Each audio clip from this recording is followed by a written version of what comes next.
இந்த பதிவை பார்க்க போகிற அத்தனை நண்பர்களுக்கும் அடியார்களுக்கும் என்னுடைய பணிவான வணக்கங்களை தெரிவிச்சுக்கிறேன். அன்பினை பெருவாயாகில் அதர்மங்கள் அனைத்தும் நீங்கி துன்பமும் தவிர்ந்து போகும், துயரம் இங்கு உண்டோ சொல்வாய். நம்ம ரெட்டியப்பட்டி சுவாமிகளே ஒரு சித்தர் அப்படின்னு சொல்லி முந்தின பதிவில் நம்ம சொன்னோம் இல்லையா. இப்போது பாரதியார் அவருடைய காலம் பின்னாடி அவர் சொல்கிறாரு, தன்னை அவரே ஒரு சித்தர்னு சொல்லிக்கிறாரு. ஒரு பாடலில் சொல்கிறாரு, பாரதியார் 66ன்ற பாடலில், எனக்கு முன்னே சித்தர் பலர் இருந்தாரப்பா, யானும் வந்தேன் ஒரு சித்தன் இந்த நாட்டில், மனத்தினிலே நின்று இதனை எழுதுகின்றாள் மனோன்மணியன் மாசக்தி வையத்தேவி, தினத்தினிலே புதிதாக பூத்து நிற்கும் செய்யமணி தாமரை நேர்முகத்தாள், காதல் வனத்தினிலே தன்னை ஒரு மலரை போலும் பண்டினை போல் எனையும் ஒரு மாற்றிவிட்டாள். அம்பிகை தாமரை மலரை போலும், இவரை வண்டினை போல் எனையும் ஒரு மாற்றிவிட்டாள், நானும் ஒரு சித்தன் அதனால் அப்படின்னு சொல்லி தன்னை ஒரு சித்தனாக பாவித்து ஒரு பாடல் பாடுறார்.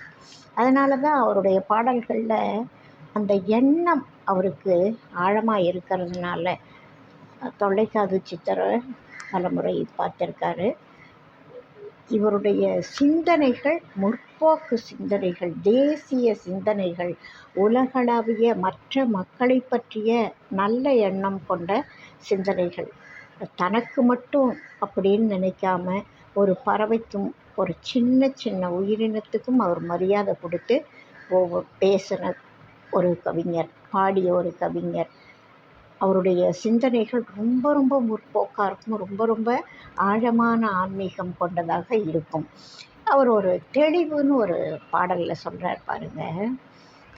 அது சைவ சித்தாந்த கருத்துக்கள், அவருடைய நடை எளிய நடை. அவருடைய பாடல்களுக்கு கூடுமானவரை டிக்ஷனரி வேண்டாம். சில இடங்களில் ரொம்ப ஆழமான கருத்துள்ள இடங்களில் தான் கொஞ்சம் நிறைய கஷ்டப்பட்டு தெரிஞ்சுக்கணும். மற்றபடி எளிமையாக புரியக்கூடிய நடையில் அவரால் கொடுக்க முடிஞ்சுது. அவருக்கு ராகம் தெரியும். அவர் ஒரு பாட்டு பாடுறாருன்னா இது என்ன ராகம்னு தெரிஞ்சு பாடக்கூடியவர். இலக்கணம் பிழை இல்லாமல் இருக்கும். புதிய நடையில் கொடுத்தார். அதுக்கு முன்னாடி இருந்த இலக்கண நடை மாற்றி எளிய தமிழில் இவ்வளவு சுத்தமாக அழகாக பாடல்களை கொடுத்தவர் பாரதியார். இதுக்கப்புறம்தான் நிறைய வித்தியாசமான கவிதைகள் வர ஆரம்பிச்சுது. அந்த அவ்வளவு எளிய நடையிலையும் ஆழமான கருத்துக்களை வச்சு சொல்லக்கூடியவர் பாரதியார். தெளிவுன்ற பாடலில் சொல்கிறார் பாருங்கள், எல்லாமாகி கலந்து நிறைந்த பின் ஏழமை உண்டோடா, ஏழ்மை இருக்குமா மனமே, பொல்லா புழுவினை கொல்ல நினைத்த பின் புத்தி மயக்கம் உண்டோ, உள்ளதெல்லாம் ஓர் உயிர் என்று தேர்ந்த பின் உள்ளம் குலைவதுண்டோ மனமே, வெள்ளமெனப்பொழி தன்னருள் ஆழ்ந்த பின் வேதனை உண்டோடா, சித்தின் இயல்பும் அதன் பெரும் சக்தியின் செய்கையும் தேர்ந்து விட்டால் மனமே, எத்தனை கோடி இடர் சூழினும் எண்ணம் சிறிதும் உண்டோ, செய்க செயல்கள் சிவத்திடை நின்றென தேவன் உரைத்தனனே மனமே, பொய் கருதாமல் அதன் வழி நிற்பவர் பூதலம் அஞ்சுவரோ, ஆன்ம ஒளிக்கடல் மூழ்கி திளைப்பவர்க்கு அச்சம் உண்டோடா மனமே, தேன்மடை இங்கு திறந்தது கண்டு தேக்கி திரிவோமடா அப்படின்றார். ரொம்ப அருமையான ஒரு ஆழமான கருத்துக்கள் நிறைஞ்ச பாடல்.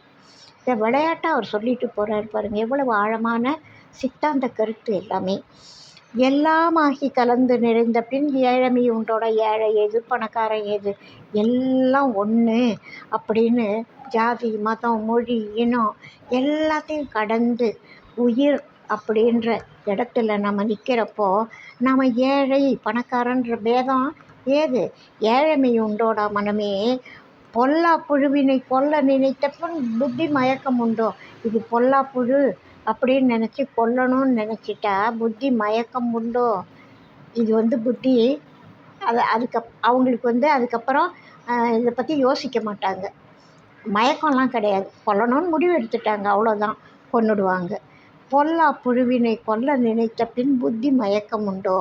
உள்ளதெல்லாம் ஓர் உயிர் என்று தேர்ந்த பின் உள்ளம் குலைவதுண்டோ?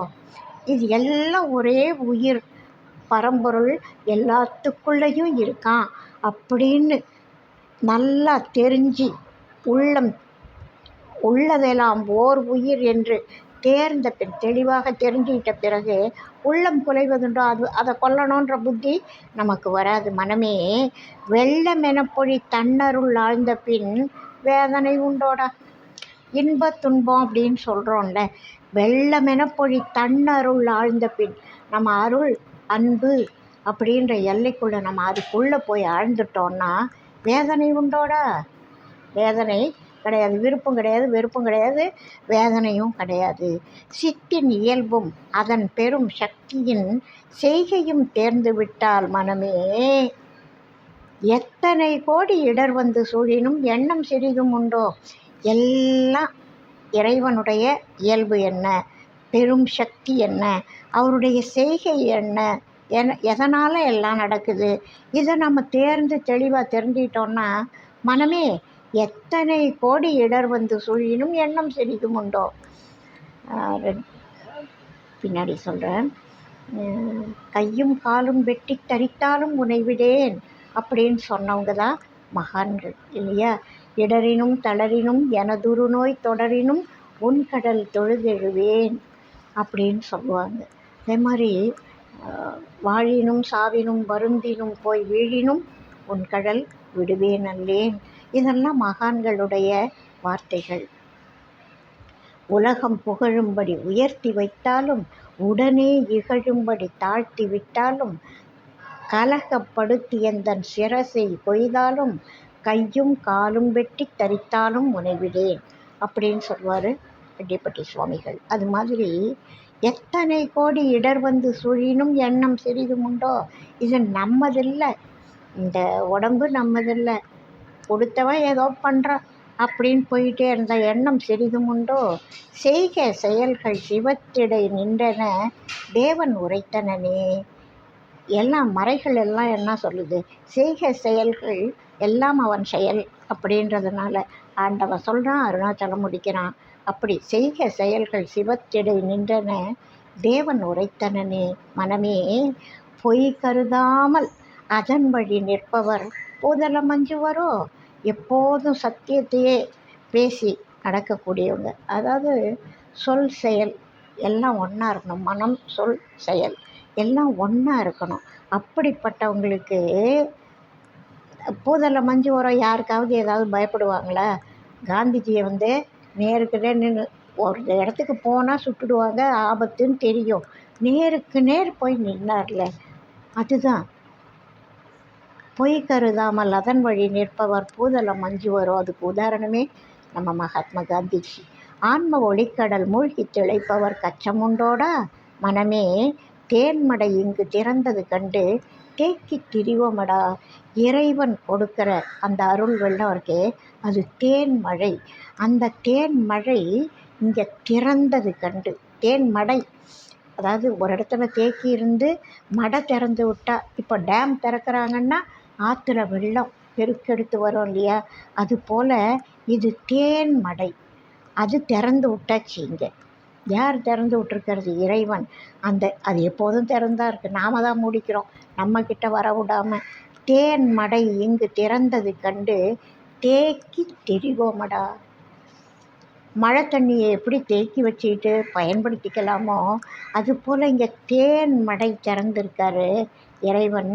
நாம் தேக்கி வச்சுக்கிட்டு திரிவோமடா, இந்த வாழ்க்கையை வாழ்ந்துக்குவோமே அப்படின்னு சொல்லக்கூடிய இந்த பாடல் விளையாட்டா அவர் அசால்ட்டான்னு சொல்லுவாங்கள்ல, அது மாதிரி பாடிட்டு போனாலும் இது நம்ம கடைப்பிடிச்சோன்னு வச்சுக்கோங்க, இதில் என்ன கஷ்டம் இருக்குதுன்னு தோணும்.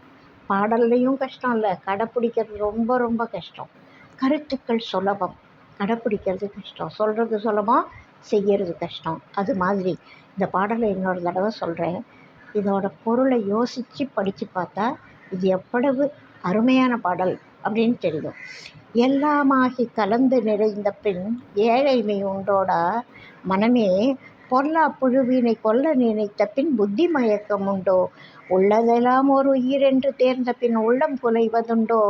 மனமே வெள்ளமெனப் பொழி தன்னருளாழ்ந்த பின் வேதனை உண்டோடா? சித்தின் இயல்பும் அதன்பேறு சக்தியின் செய்கையும் தேர்ந்துவிட்டால் மனமே எத்தனை கோடி இடர் வந்து சூழினும் எண்ணம் தீரிதுமுண்டோ? செய்க செயல்கள் சிவத்திடை நின்றென தேவன் உரைத்தனனே மனமே பொய் கருதாமல் அதன் வழி நிற்பவர் பூதலம் அஞ்சுவரோ? ஆன்ம ஒளிக்கடல் மூழ்கித் திளைப்பவர் கச்சம் உண்டோடா? மனமே தேன்மடை இங்கு திறந்தது கண்டு தேக்கித் திரிவோமடா அப்படின்ற பாடல் மிக அருமையான பாடல். நல்ல கருத்துக்கள் நிறைஞ்ச பாடல். பாடுறதுக்கும் இனிமையான பாடல். ஒரு மாதிரி வீர நடையும் ஆழமான சைவ சித்தாந்த கருத்தும் நிறைஞ்ச ஒரு பாடல். இதை நம்ம விளையாட்டாக குழந்தைகளுக்கு சொல்லித்தரலாம்.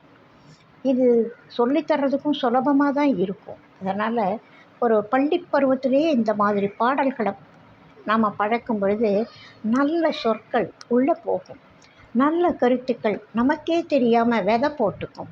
அது எப்போ அதுக்கு சந்தர்ப்பம் வருமோ அப்போ அது முளைச்சி மரமாகும். ஒரு இடத்துல பழத்தை சாப்பிட்டுட்டு தூக்கி போட்டுடுறோம். ஏதோ ஒரு காலத்தில் நாம் தூக்கி போட்டிருப்போம். ஏதோ ஒரு காலத்தில் அது முளைச்சி மரமாகும். அது பல பேருக்கு பயன்படும்.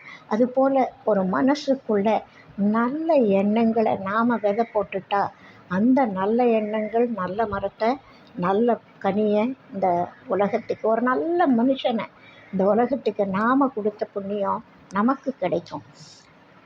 இப்போதைக்கு அது மிக அரும்பாடுபட்டு அடைய வேண்டிய ஒன்றாக இந்த கலியுகத்தில் அப்படி தெரியுது. இருந்தாலும் நாம் இந்த நல்ல சொற்கள் சொல்லும் பொழுது நல்ல எண்ணங்கள் விதைக்கப்படுகின்றன. அப்படின்றதுக்காக இந்த பாடல்களை நம்ம பள்ளி பருவத்திலேயே குழந்தைங்களுக்கு சொல்லி கொடுத்தா எத்தனையோ கதை கேட்குறாங்க குழந்தைங்க. கைபேசியில், தொலைக்காட்சியில்னு பல விஷயங்களை பார்த்து அதுக்கு அடிக்ட் ஆகிறாங்க. அது இல்லைன்னா அழுகிற அளவுக்கு குழந்தைங்களை நம்ம இன்றைக்கி பழக்கி வச்சுருப்போம். இந்த மாதிரி பாடல்களை, நல்ல நல்ல பாடல்களை பாட கற்றுக் கொடுக்கும் பொழுது விளையாட்டாக சொல்லலாம். இது சர்வசாதாரணமாக எந்த ஒரு கூடுமானவரை தாய்மார் இதை செய்ய முடியும். குழந்தைங்களுக்கு சின்ன வயசில் பாட்டு கற்றுக் கொடுக்குறாங்கன்னா சொல்லணும்னு ஆசை இருக்கும். அந்த நிறைய சொற்கள் பேசுகிற வயசில் இந்த மாதிரி பாடல்களை சொல்லும்பொழுது அதுங்க குஷியாக கற்றுக்கும். பிஞ்சு மனசில் அப்படியே பதிஞ்சிடும், மறக்கவே மறக்காது. நடுவில் அவங்க சொல்லாமல் கூட இருக்கலாம், அதை பற்றி நினைக்காம கூட இருக்கலாம். அதுக்குரிய சந்தர்ப்பம் வரும் பொழுது உள்ளேருந்து வெளியில் வரும். அது தேக்கி வச்ச சிந்தையில் ஸ்டோரான விஷயம் சந்தர்ப்பம் வரும் பொழுது அவங்கள காப்பாற்றும். நல்ல எண்ணங்கள் வெளிவரும், நல்ல மனுஷனாக உருவாகுவாங்க. அதனால் இந்த பாடல் பசங்களுக்கு சொல்லித்தர்றதுக்கு ரொம்ப அருமையான கருத்து. பசங்களை பெரியவங்களாகும். உடம்பால் மட்டும் இல்லை, மனசால் மன ஆரோக்கியம் அவங்களுக்கு கிடைக்கும். அப்படின்றதுக்காக இந்த பாடலை சொல்லித்தர்றது நல்லா இருக்கும் அப்படின்றது என்னோடய கருத்து. இது பாரதியாருக்கு ரொம்ப பிடிக்கும்னு நினைக்கிறேன். ஏன்னா அவர் அதுதானே எதிர்பார்த்தாரு. அவருடைய காலத்தில் அவருடைய பாடல்கள், காந்தியே சொல்லுவார், அவருடைய பாடல்கள் இந்த நாட்டுக்கு தேவை, அவருடைய கருத்துக்கள் இந்த நாட்டுக்கு தேவை அப்படின்னு சொல்லுவார். பேர்பட்ட ஒரு மகான். திருக்குறள் ஒரு வகையில் நம்மளை நீதிகளை சொல்லித்தருது. அது இன்றைக்கி உலக அளவில் பல மொழிகளில் மொழிபெயர்க்கப்பட்டு உலக அளவில் பிரசித்தமாக இருக்குது. அதே மாதிரி இந்த நல்ல விஷயங்கள் எப்போதும் பல நாடுகள் கடந்து போகணும். அவருக்கே அது ஆசை. பல நாட்டு நூல்கள் இங்கே வரணும், இந்த நம்ம நூல்களுடைய கருத்துக்கள் வெளியில் போகணுன்னு அவருக்கேவும் ஆசை. அதனால் அவருடைய ஆசைக்காக நிறைய பேர் இதை செலக்ட் பண்ணி பசங்களுக்கு விளையாட்டாக சொல்லி கொடுத்தார். நல்லா இருக்கும். பாரதியார் பாடல்கள்லேருந்து பல பாடல்கள், மிக அருமையான பாடல்கள், பசங்களுக்கும் பெரியவங்களுக்கும் நாட்டுக்கும் தேவையான பாடல்களை கொடுத்துருக்காருன்றதை சொல்லிவிட்டு இந்த பதிவை நிறைவு செய்கிறேன். வாழ்க வளமுடன். வாழிய நாடும் மேன்மை, வாழ்க நல்லறங்கள் எல்லாம், வாழிய பெரியோன் நாமம் வாழியே வாழி வாழி. அடுத்த பதிவில் அடுத்த ஒரு கருத்தோடு சந்திப்போம். வாழ்க வளமுடன்.